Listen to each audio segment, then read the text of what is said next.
Hello, this is Pixie doing another video.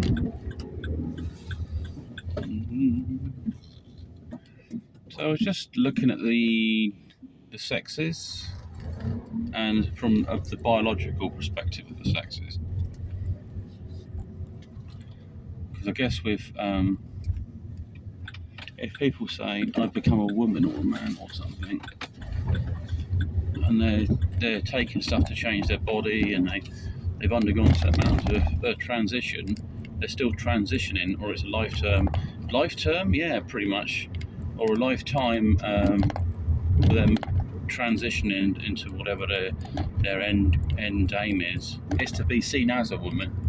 So, if someone's trying to go from that man to woman, but the point is that you won't, a person going through a transition won't have all the traits of a woman. And what are these special traits? Well, a lot of them is heightened senses, so they're meant to have a better visual spectrum. They might even have a wider range of vision. Could be that men, I know it's very, when men undergo a very stressful situation, and I guess it's the same for women, is that you get tunnel vision. So it's more likely a man's, if that's a more natural state for a man. I mean, I can sort of expand on my own experience on that point. But that could be like the natural state. So men are more focused, maybe they're more long distance in that sense. They're focusing something in a distance, it's drawing a lot of their attention, and they're planning around it. So like building tools, you can find this or that, make a shelter. Maybe they're looking for particular things rather than looking at the whole picture altogether. But and women, it could be that they're more short-sighted in that sense, in that they've got a wider spectrum of vision in a closer range because of a social interaction. So they're the communicators and the socializers of the group. And as a result, they've got a few other extra things, like their sense of smells better than a man's. Or it could be that men's sense of smell is more focused in a particular range, and that could be so they can track down prey, hunt, or even deal with certain situations that actually women would find hard to deal with. And also it's interesting, like when women are pregnant, that the sense of smell goes up even more. Things to make them feel sick and stuff like that. But I was looking at something and thinking about stuff, and there's an area of the human psyche when it comes to communication that isn't really probably looked at. Well, there's a few actually. You got your body language, and then you've got physical touch and how you might transmit your feelings across. Because it could be that if you're very angry, you're giving out a kind of aura. So if you touch somebody, you would be making them very uncomfortable. But yeah, if you're very loving and peaceful, they might be able to sense that. And it won't be just maybe because of the lightness of the touch. There could be something else in that spectrum, like in an electrical frequency that your body's got around it anyway. Your nervous system's running on it. And it could be things that, say, an animal would pick up a lot quicker. A sense of distress or thing. But then we can move into another area of communication, which is smell. And this is what they're talking about with AI and stuff, that they could, if you could pick up chemicals that someone's body's giving out, and at the level, like if someone's sweating really heavily, it's a sign of some anxiety or maybe some other health thing. So it causes the AI to have an intuition as to what the possibilities are and the percentage of chances. Once you hit, well, especially if you've got a baseline of someone. So moving back to women, it's that they could be also, smells form a part of the communication, and that possibly how someone's mindset is what kind of smells they're giving off as a character. It could be that when they're more relaxed, there's more estrogen they're giving off or something. But as long as they've got high levels of testosterone, then it just kind of shows a sort of a range that person's chemically.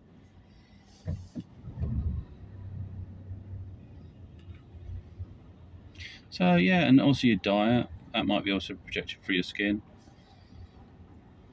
It might make you more attractive. Disease, there's things that are used possibly, if there's an issue. I mean, nowadays also going to be if people want some medications, drugs, other chemicals, biochemicals they're giving off that a person can pick up in their smell that would filter into maybe their emotional intelligence. You have to ask yourself, why do women have a higher level of emotional intelligence, but they have to, as a result, they've had to sort of lose other forms of it. It's not there. It's just the priorities is more driven towards other things. It's not necessarily like the size of a brain governs how smart you are and things. It's also what you do with your brain, training it and development. I mean, generally for men, they're either at the outer end of the spectrum. So either they're very intelligent, or they're not. But if they're not, maybe they make up with physical strength or some other attributes that are in there. So their function is to work with someone. That's really how they are. It's like codependency, why somebody may have a higher intellect. They may alienate themselves anyway, and that's possibly the problem if somebody is a true alpha in that sense, is that if they're seen that way, they have to be separate from other people, so that everybody wants to be around them, but they don't care. They just go on and get on with whatever they're doing. I mean, I just sort of think in my mind, think of like Elon Musk. He wasn't necessarily, if you looked at him and you didn't realise how rich and so on, but then he's grown into this person as well. There's certain alpha possible traits will be seen, like he's hard working, maybe he's single-mindedly focused, maybe he's not caught up with an emotional, and he also probably speaks his mind. So he's got certain qualities that allow him to succeed. And so he might be not the obvious choice at first, but as he grows older, he stands out from the crowd, and then he becomes someone who's quite unique, because for a women's dating experience, is they're probably looking for things that are different, not just the same, or experience some form of dating, whether it's emotional or physical. I mean, I think in an ideal world, a woman wants to pick a mix. So that's why maybe some side, like certain betas, two people that are probably too, it's also the mindset. So somebody can be strong and be submissive, but they have to have other traits. Like the kind of more balanced, maybe stable. If we look at something that's less stable, they are more reactionary. So they would probably say, oh, that's a beta there. But it might be some other ranges. I mean, it's just like gamma males, there's all sorts. There's Sigma, and then you've got a mixture of high. Sigma's kind of like the female alpha in a male's body, I guess, to a certain degree. I mean, there might be Sigma females out there as well. Or it could be what happens when you've got autistic traits mixed into somebody who's very sort of sensitive and emotional. You're able to grow and change who you are, basically. And I mentioned in another video about mirrors and also what people are. If I wanted to replace a person, I would find out what makes them who they are, the stories. Like, they worked 20 years in a bakery. They were very friendly. They were supportive. So you've got certain traits you can put into something, and it would grow into that character. And it would be telling you, it would have a set story. But the only problem with a machine is that you could ask, well, what happened before then? So I don't remember. Point. Well, it's a bit like when you're an adult. When did you become an adult? It's like, I think when I was like 18 or something. But when did you actually biologically become an adult? When did you feel like you're an adult and not a child anymore?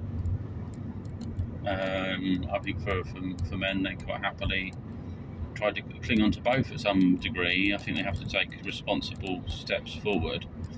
I think also, which both adults sexes will have, is that they reminded of their parents through their behaviour, and you realise that that's a story of maybe you saw your parents. If I'm probably going to be like that when I'm older. I hope not, But that still had that seed in there that you were, I don't know, acting in a particular way, or you discipline people in a particular way, or your children, or whatever. So there's it's trying to get the best of it, and I think for some women, they feel like they've been tricked because they've got this need to have children, but then they've got all this responsibility that comes with it, and then they have to make it work. So if the situation isn't ideal, you might tell yourself your story might be that you're doing great work for society by having wonderful children, providing the future for other generations and stuff. You might be sort of like, this is a sacrifice for the greater good, and in the future they'll be helping me and supporting me, or whatever. There's just sort of set out. It doesn't always necessarily work that way, because the story sounded good, because you needed the story to make you feel good about your predicament of having 4 children and maybe not a partner that has that financial backing to support you correctly. You still need state support, basically.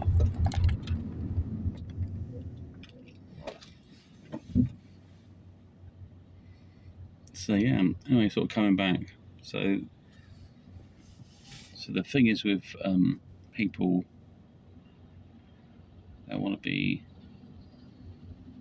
seen as women and men and stuff like that, is that certain things they were born with, they can't take away. I mean, they can try to change it, but I don't see the point. I think to some point you have to say, this is the origin story. This is a story. I started out as this, and I chose to be that, which is fine. Someone's transitioned into something new. That's fine, but the fact that you transitioned is the story.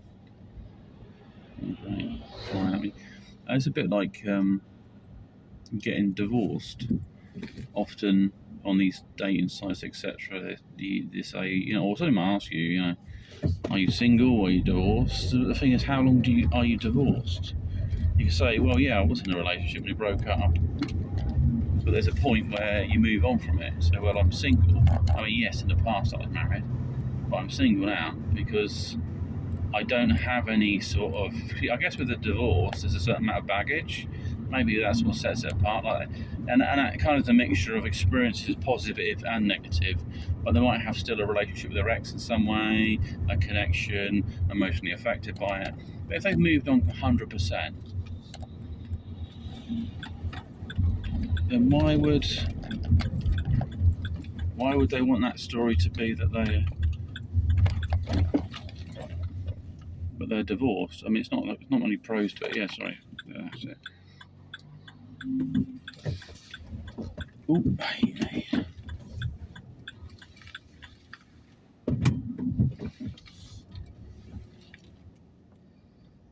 It's the same for so like women got a lot of pride as being mums, and that story is, I'm a mum, and that's great.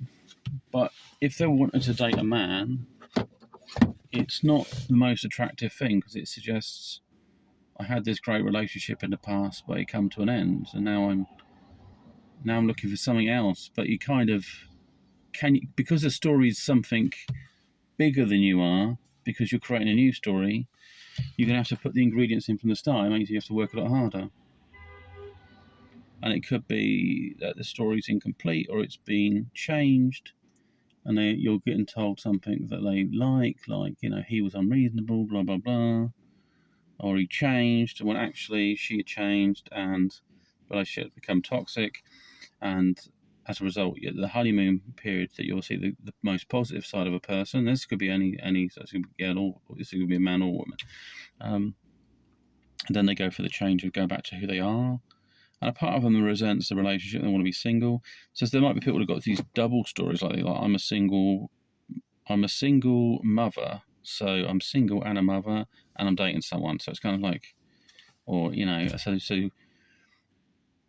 I think that's the other thing, really. So I guess people say, well, I've got a partner, and they say I'm in a relationship, or they might say I'm not single, which is confusing because it's like you're not. So it's kind of like it says temporary to me. That's what it says. It says at the moment I can't date because of the rules I've got in place.